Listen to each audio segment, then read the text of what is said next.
12 மாவட்டங்களில் மாலை 4 மணி வரை மழைக்கு வாய்ப்பு இருப்பதாக வானிலை மையம் தெரிவித்திருக்கிறது. சென்னையில் ஆங்காங்கே சில இடங்களில் மழை பெய்ய தொடங்கி இருக்கிறது. இது குறித்த கூடுதல் தகவல்களை செய்தியாளர் லிபிகாவிடம் கேட்கலாம். லிபிகா, சென்னை உட்பட 4 மாவட்டங்கள்ல மழை இருக்கும் அப்படின்னு எதிர்பார்க்கப்படுகிறது. 12 மாவட்டங்கள் என்னென்ன, மழைக்கான காரணம் என்ன? காயத்ரி, சென்னை உள்ளிட்ட 12 மாவட்டங்களில் இன்று மாலை 4 மணி வரை மழைக்கு வாய்ப்பு இருப்பதாக சென்னை வானிலை ஆய்வு மையம் தகவல் தெரிவித்திருக்கின்றது.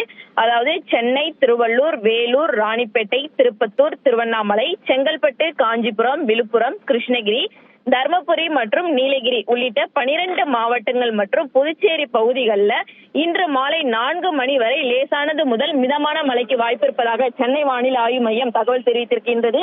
இந்த நிலையில் சென்னையை பொறுத்தவரை தற்போது நகரின் ஒரு சில பகுதிகளில் தற்போது மழை பெய்து வரக்கூடிய காட்சிகளை நம்மால் பார்க்க முடிகிறது. குறிப்பாக வலசரவாக்கம், ராமாபுரம், அதே போன்று கோடம்பாக்கம், நுங்கம்பாக்கம், வள்ளுவர் கோட்டம், தேனாம்பேட்டை, அண்ணா சாலை மற்றும் அம்பத்தூர், பெரம்பூர் உள்ளிட்ட நகரின் ஒரு சில பகுதிகளில் தற்போது மழை பெய்ய தொடங்கி இருக்கின்றது. தொடர்ச்சியாக இன்று மாலை 4 மணி வரை இந்த மழைக்கான வாய்ப்பு என்பது தொடரும் என வானிலை ஆய்வு மையம் தெரிவித்திருக்கின்றது. காயத்ரி,